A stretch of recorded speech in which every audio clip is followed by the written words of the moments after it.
Jadilah bagian dari perubahan ke arah yang lebih baik, lebih peka, dan peduli dengan permasalahan yang ada di sekitar Anda.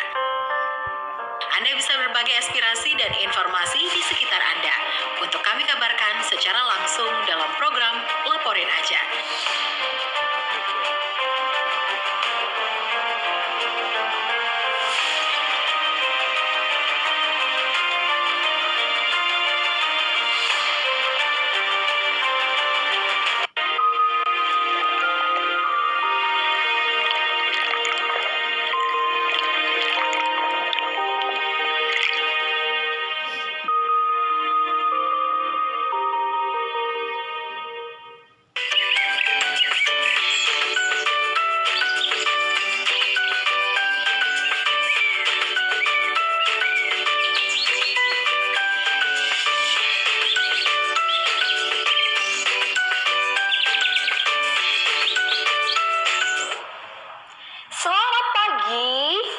Selamat pagi, ketemu lagi dengan Bu Diana pada pagi hari ini tentunya di Belajar dari Rumah bersama Guruku. Masih semangat ya? Tentunya pada pagi hari ini kita akan belajar sesuatu yang menarik. Sebelum itu, Bu Diana akan tanya kabar kalian. Bagaimana kabarnya pada pagi hari ini? Ya, Ibu harap kabar kalian baik-baik saja dan selalu sehat. Tentunya tetap semangat belajar meskipun kali ini kita belajarnya dari rumah. Nah, anak-anak, sebelum kita melakukan pembelajaran pada pagi hari ini, alangkah lebih baiknya kita mulai dengan berdoa terlebih dahulu. Marilah kita berdoa, tundukkan kepalanya sejenak, berdoa, mulai. Berdoa selesai. Ya, pada pagi hari ini anak-anak kelas 4 akan belajar dengan Bu Diana. Bu Diana berasal dari SDN Siwalan Kerto 2 Surabaya. Oke, pada pagi hari ini kita mau belajar tentang apa ya, Bu? Ya, kita akan belajar tentang tema 3, subtema 1, peduli terhadap makhluk hidup. Oke, sebelum kita masuk ke materi, Bu Diana pasti tahu ya, kalau kalian mungkin merasa bosan ketika belajar di rumah, ya kan? Nah, untuk itu nanti ketika pandemi ini sudah berakhir anak-anak, Bu Diana punya rencana untuk mengelilingi beberapa tempat.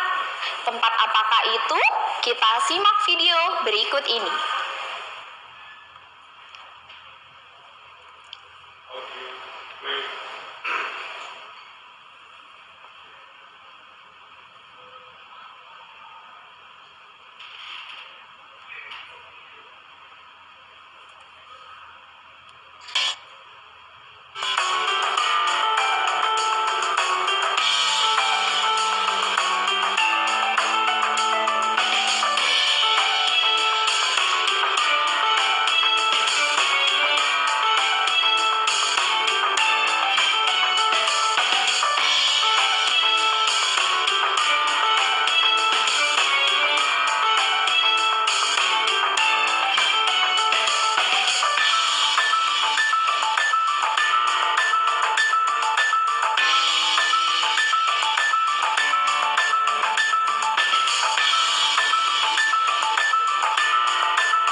Nah, tadi kita sudah menyimak video yang di dalamnya itu ternyata banyak sekali tempat.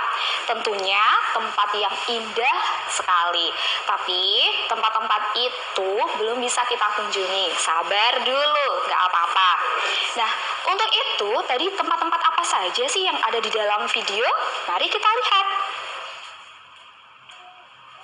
Ya, ada dataran tinggi. Ada pantai, ada sungai, dan ada gunung. Bu, apa hubungannya ya? Tadi kita sudah diajak jalan-jalan dengan melihat video, kemudian melihat beberapa tempat yang begitu indah dengan materi yang akan kita pelajari pada hari ini. Ya, hari ini anak-anak kelas 4 akan belajar tentang kenampakan alam. Apa itu kenampakan alam? Sebelum itu, kita harus mengetahui apa tujuan pembelajaran pada pagi hari ini. Yang pertama adalah untuk mengetahui apa pengertian dari kenampakan alam. Yang kedua, apa saja jenis-jenis dari kenampakan alam. Dan yang ketiga, apa saja sih contoh-contoh dari kenampakan alam itu. Dan yang keempat pastinya, apa saja manfaat dari kenampakan alam. Kita bahas satu persatu. Dimulai dari apa itu kenampakan alam. Kenampakan alam adalah semua hasil peristiwa alam yang tampak di permukaan bumi. Kenampakan alam disebut juga dengan bentang alam. Di setiap daerah mempunyai kenampakan alam yang berbeda-beda.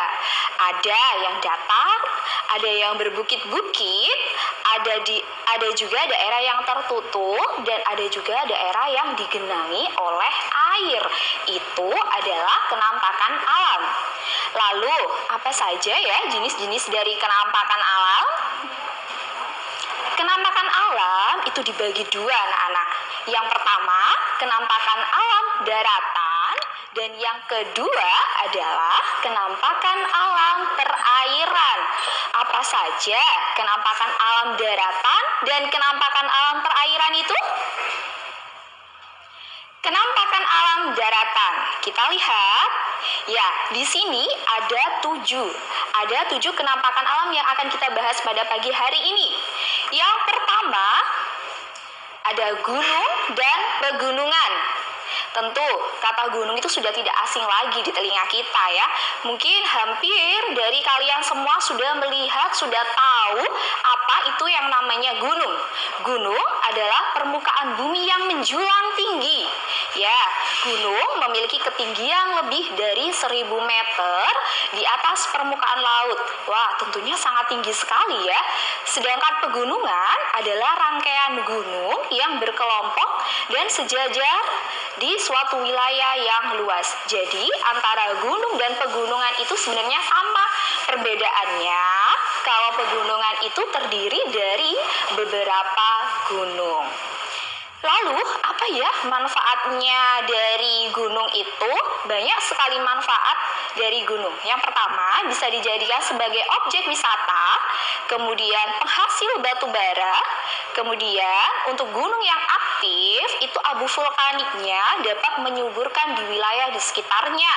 Kemudian dapat menghasilkan belerang, tentunya bermanfaat bagi kehidupan manusia. Dan yang terakhir, sebagai tempat perlindungan tumbuhan dan hewan langka. Ini adalah beberapa contoh gunung dan pegunungan yang terkenal di Indonesia. Ada Gunung Bromo di Jawa Timur, ada Pegunungan Kars di Sulawesi Selatan. Tentunya masih banyak lagi gunung dan pegunungan yang indah yang sangat terkenal juga di Indonesia. Yang kedua, yaitu ada bukit dan perbukitan. Apa itu? Bukit merupakan bentang alam yang memiliki permukaan tanah lebih tinggi dari wilayah di sekitarnya. Perbukitan adalah rangkaian bukit yang berkelompok dan sejajar di suatu wilayah. Bukit dan perbukitan biasanya memiliki ketinggian 200 sampai dengan 300 di atas permukaan laut. Lalu, apa saja manfaat dari bukit dan perbukitan? Yaitu sebagai sarana olahraga, kemudian penambangan batu kapur, objek wisata, dan tentunya sebagai daerah resapan air. Ini ada 2 contoh bukit yang terkenal di Indonesia. Ada Bukit Holbung yang berada di Sumatera Utara, dan ada Bukit Teletabis yang ada di Jawa Timur. Setelah tadi kita membahas tentang gunung dan bukit, sekarang ada dataran tinggi. Dataran tinggi yaitu wilayah dataran yang luas dan memiliki ketinggian lebih dari 600 meter di atas permukaan laut. Tentunya banyak sekali manfaat dari dataran tinggi. Biasanya kita ketahui kalau dataran tinggi itu memiliki udara yang sejuk ya, yaitu bisa dijadikan sebagai objek wisata, kemudian pembangunan villa atau penginapan, lahan pertanian dan perkebunan, tentunya perkebunannya itu ditanami oleh tanaman tertentu seperti teh, kopi, jenis sayuran dan buah-buahan yang ditanam di suhu dingin. Nah, untuk selanjutnya ini adalah contoh dari dataran tinggi Dieng di Jawa Tengah dan puncak di Bogor, dan masih banyak lagi tentunya dataran tinggi yang berada di Indonesia. Untuk selanjutnya dataran rendah kita akan bahas sesaat lagi. Jangan kemana-mana, tetap fokus, tetap setia duduk di depan layar TV kalian, karena sesaat lagi belajar dari rumah bersama guruku.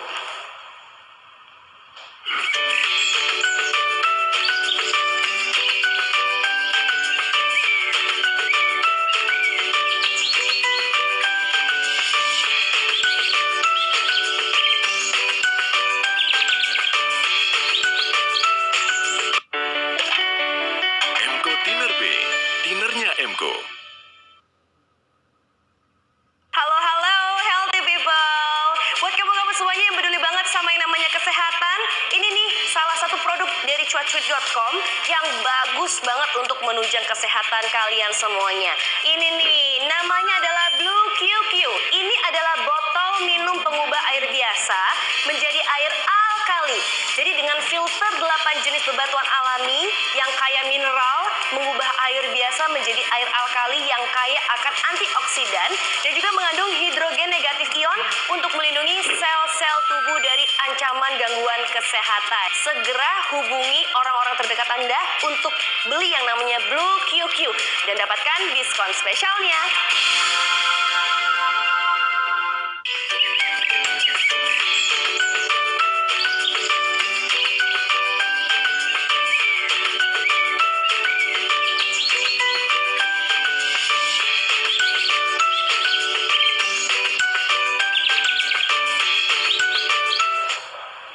Ya, kembali lagi dalam program Belajar dari Rumah bersama Guruku. Kali ini kita lanjutkan kembali materinya, yaitu tentang dataran rendah. Apa itu dataran rendah? Dataran rendah adalah hamparan tanah yang luas dengan tingkat ketinggian yang diukur dari permukaan laut relatif rendah sampai dengan 200 meter di atas permukaan laut. Manfaatnya dari dataran rendah yaitu sebagai lahan permukiman atau tempat tinggal, sumber irigasi atau tempat pengairan sawah dalam pertanian, kemudian sebagai lahan pertanian dan perkebunan, dan lahan peternakan serta kawasan industri. Kemudian contohnya dari dataran rendah yaitu ada letak wilayah dataran rendah di Surakarta yang berada pada 100 meter di atas permukaan laut. Yang kedua ada dataran rendah Semarang yang letaknya itu berada 4 km dari garis pantai. Yang ketiga ada dataran Palembang yang memiliki luas wilayah 102,47 km persegi. Selanjutnya ada delta. Delta merupakan wilayah daratan yang terbentuk dari endapan sungai. Biasanya terletak di sekitar muara sungai atau di daerah pertemuan aliran sungai dengan air laut. Contohnya ada delta Sungai Bengawan Solo, dan ada juga nih kota-kota besar di Indonesia itu yang ternyata dulunya itu merupakan delta. Salah satunya adalah Surabaya. Kemudian ada lembah. Apa itu lembah? Lembah merupakan wilayah daratan yang dikelilingi pegunungan atau perbukitan di sekitarnya. Manfaat dari lembah itu sendiri adalah sebagai objek wisata, lahan pertanian, dan area pemukiman penduduk. Ini adalah beberapa contoh lembah yang sangat indah dan terkenal. Ada lembah Baliem di Papua, lembah Harau di Sumatera Barat, dan lembah Ngarai Sianok di Sumatera.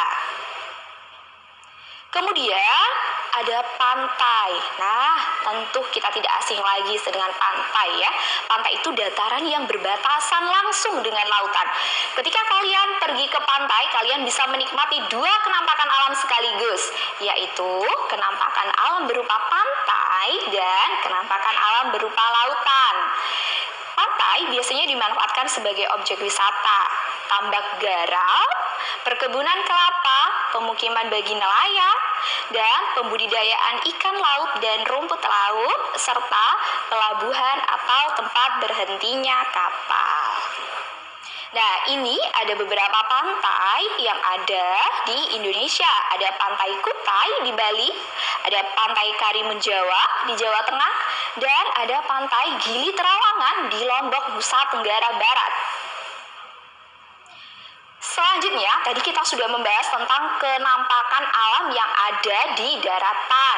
Bisa kita sebutkan lagi, tadi di daratan ada pantai, ada gunung dan pegunungan, ada bukit dan perbukitan, ada lembah, ada delta, terus ada apa lagi?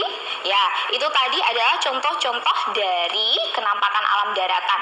Sekarang kita beralih ke kenampakan alam perairan. Tentu masih ingat ya, tadi kenampakan alam ada dua, yaitu daratan dan perairan. Sekarang kita bahas tentang kenampakan alam perairan. Di sini yang kita bahas ada 4 dari kenampakan alam perairan. Ada danau, rawa, sungai, dan laut. Danau merupakan genangan air yang sangat luas dan dikelilingi oleh daratan. Contohnya dari danau ada Danau Toba. Tentunya pasti kalian mengingat tentang Danau Toba yang terkenal dengan legendanya ya. Danau Toba berada di Sumatera Utara, ada Danau Batur di Bali, dan masih banyak lagi danau-danau yang lainnya. Tentunya danau itu bisa kita manfaatkan untuk kehidupan kita, antara lain sebagai lahan untuk budidaya ikan, sebagai sarana olahraga dayung dan kano, sebagai objek wisata, dan tempat pengairan sawah. Tadi sudah kita bahas danau yang pertama. Yang kedua adalah rawa. Rawa adalah dataran yang digenangi oleh air. Rawa biasanya berada di dekat sungai atau pantai. Rawa bisa kita manfaatkan untuk mencari ikan, kemudian sebagai tempat tumbuhnya tanaman bakau yang dapat mencegah abrasi di pesisir pantai. Setelah kita membahas tentang danau, kemudian rawa, selanjutnya adalah sungai. Sungai merupakan aliran air yang panjang dan besar yang berada di daratan. Sungai mengalir dari hulu atau dari pegunungan menuju ke hilir atau muara. Muara itu adalah tempat masuknya aliran sungai ke laut. Jadi, sungai itu mengalir dari hulu menuju ke hilir. Contoh dari sungai ada Sungai Kapuas di Kalimantan, ada Sungai Asahan di Riau. Tentunya sungai itu bisa kita manfaatkan, antara lain sungai dimanfaatkan sebagai irigasi, sebagai peternakan ikan berupa tambak, perdagangan, olahraga air, transportasi air, dan tentunya bisa kita manfaatkan sebagai PLTA atau pembangkit listrik tenaga air. Yang kemudian adalah laut. Masih ingat untuk kenampakan alam perairan? Ya, tadi sudah ada sungai, ada danau, ada rawa, dan sekarang yang terakhir adalah ada laut.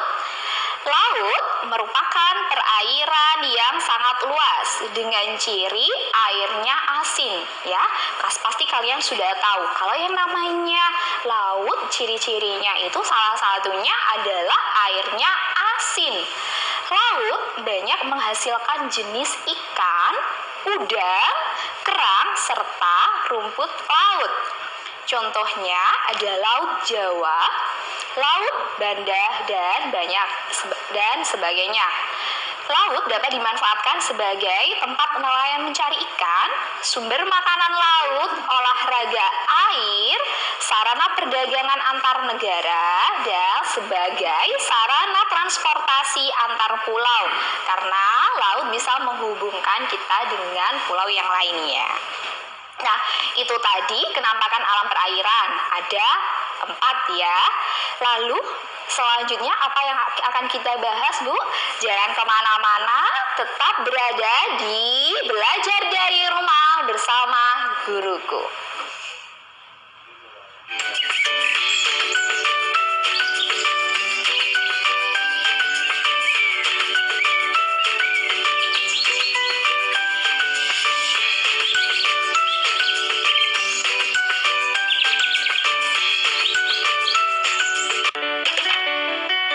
Emco, cat kayu dan besi. Masa pandemi bisa jadi usai. Kini, new normal siap dijalani. Belajar bagi generasi penerus bangsa juga tetap harus terjaga. Yuk, kita belajar bersama dari rumah bersama Guruku. Setiap hari, 6 tingkatan sekolah dasar bersama dengan guru-guru terbaik dari seluruh Surabaya. Saksikan Belajar Bersama Guruku hanya di SPIL TV. Bisa juga loh di live streaming kita ya.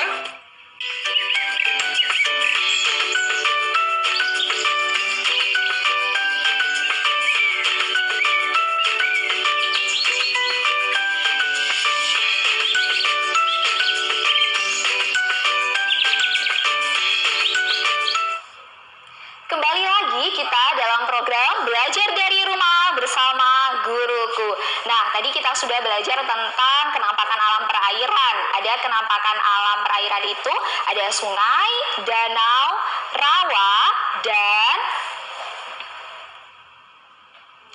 ada sungai, ada rawa, ada danau, dan ada laut. Bisa kita bedakan ya, meskipun kenampakan alam perairan di mana tempatnya itu digenangi air, tapi dari gambar kita bisa melihat bagaimana apa saja perbedaannya.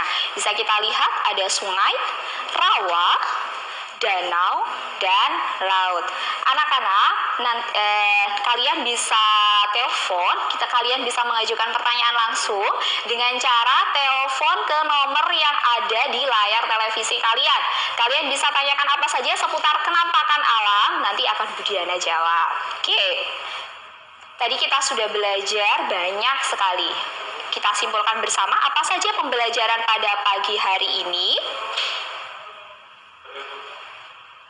Oh, sepertinya ada penelpon ini. Halo?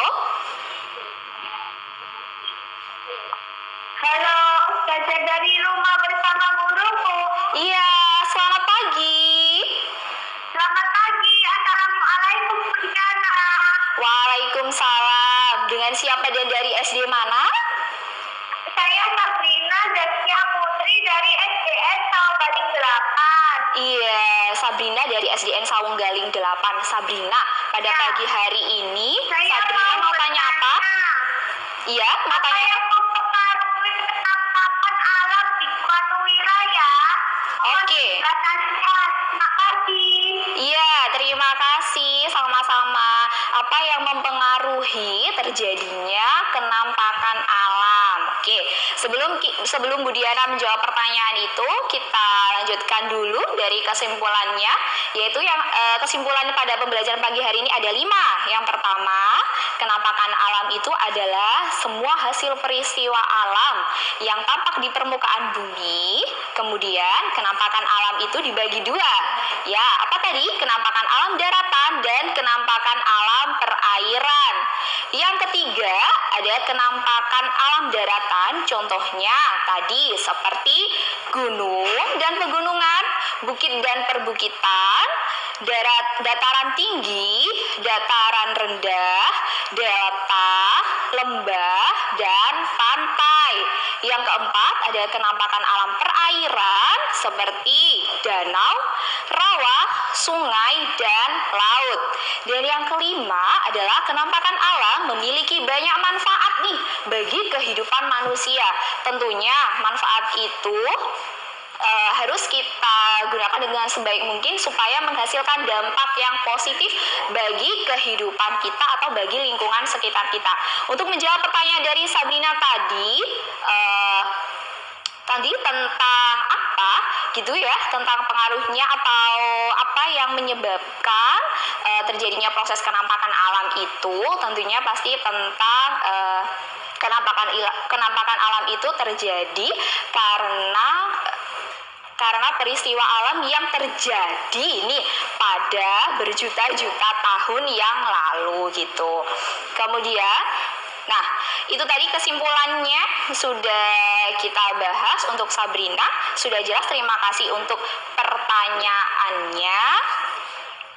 Nah ini untuk melatih keterampilan kalian. Oh sepertinya ada telepon lagi. Halo. Assalamualaikum, saya mau bertanya. Waalaikumsalam, selamat pagi. Dari siapa dan dari SD mana? Nama saya Jamil dari SDN Panakali Kediri. Oke, selamat pagi Jamil. Pertanyaannya apa? Iya. Jamil. Pertanyaannya apa Jamil? Saya mau bertanya.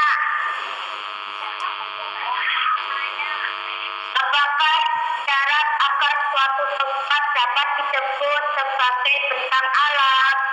Oke, terima kasih Jamil. Pertanyaan dari Jamil tadi, kenapa kok disebut sebagai bentang Ulangi alam? nama saya, Bu. Kenapa? Ya, nah kenapa suatu tempat itu dikatakan sebagai bentang alam ya? Kenapa suatu tempat itu disebut sebagai bentang alam? Nah tentunya tadi kita ketahui dari arti dari kenampakan alam itu sendiri adalah semua hasil peristiwa alam. Jadi membentuk muka bumi itu seperti apa? Muka bumi seperti apa itu yang disebut sebagai kenampakan alam?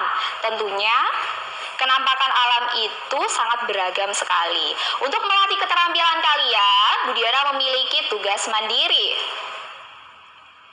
Tugas mandiri pada pagi hari ini hanya ada 2.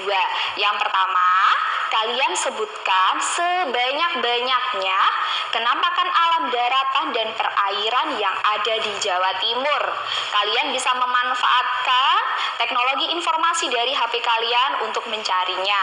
Yang kedua, apa dampak negatif jika aktivitas penduduk memanfaatkan kenampakan alam dengan tidak bijak? Kalau tadi banyak sekali manfaatnya itu diperoleh dari aktivitas manusia yang memanfaatkan kenampakan alam dengan bijak. Nah, kali ini kalian coba cari tahu apa ya akibatnya, apa dampak buruknya kalau manusia itu memanfaatkannya dengan tidak bijak atau dengan sembarangan. Oke, itu saja pembelajaran pada pagi hari ini. Bukan berarti pembelajaran pada pagi hari ini berakhir ya, karena sebentar lagi pembelajaran ini akan dilanjut dengan Bapak Guru yang akan mengajar kalian. Tentunya kita panggil bersama. Selamat pagi Pak Alfi. Selamat pagi, Bu. Selamat pagi Pak Alfi. Ini mau mengajar kelas berapa? Saya di kelas 3 setelah ini. Oh, di kelas 3. Pak Alfi akan mengajak kalian tentunya bukan hanya pembelajaran saja, tapi juga mengajarkan kalian tentang hidup sehat ya, Pak? Oke, Pak Alfi kira-kira bocoran sedikit mau materinya tentang apa ya? Nanti materinya untuk anak-anak yaitu gerak non-lokomotor pada permainan sederhana atau permainan tradisional. Oke, tentang gerak non-lokomotor ya. Kalau gitu misalkan saya ikut juga boleh ya, Pak? Bisa nanti. Bisa sekali. Oke, itu saja pembelajaran pada pagi hari ini. Tetap semangat untuk anak-anak kelas 4 dan jangan kemana-mana untuk anak-anak kelas 3 karena sebentar lagi kita akan belajar tentunya masih dalam program belajar dari rumah bersama guruku. Sampai jumpa.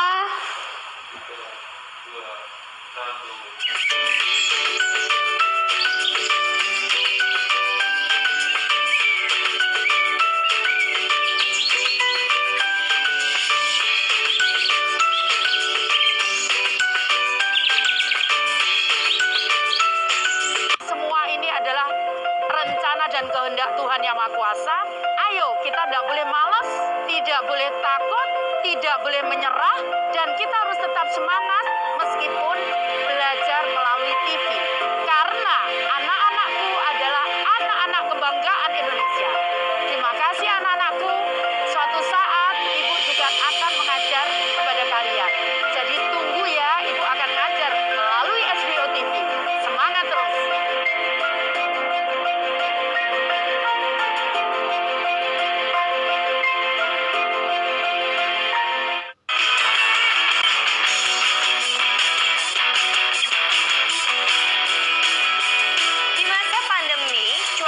yang menentu flu membuat panik. Lian Hua Qingwen Xiaonang ini mengandung ekstrak bahan-bahan herbal alami, di mana salah satu kandungannya yaitu Dryopteris crassirrhizomatis rhizoma sudah terbukti khasiatnya memiliki efek antivirus yang bagus untuk mengurangi penyebaran virus influenza. Buruan, mumpung masih banyak diskon untuk Anda. Dari harga normal Rp400.000 untuk 5 pak, khusus pembelian hari ini, Anda bisa mendapatkan harga spesial hanya Rp350.000 plus lagi free 1 pack. Belanja online, klik sesukamu di